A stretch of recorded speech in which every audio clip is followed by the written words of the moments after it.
ఉంటుంది అని అడుగుతున్నాం. ఒకసారి అద్దం ముందు నించొని హత్య చేసింది సునీత కుటుంబమా అని ఒక్కసారి మిమ్మల్ని మీరు ప్రశ్నించుకోండి. అద్దం ఏం సమాధానం చెప్తుందో, మీ మనస్సాక్షి ఏం సమాధానం చెప్తుందో ఒకసారి మనస్సు పెట్టి వినండి. ఆఖరికి ఇంతగా దిగజారిపోతారు అని ఎవరు ఊహించలేదు.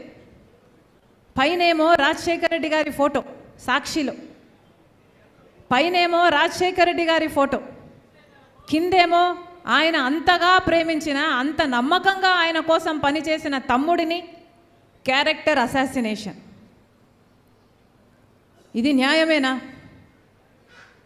మీకోసం పనిచేసినప్పుడు కనిపించలేదా వివేకానంద రెడ్డి గారి క్యారెక్టర్?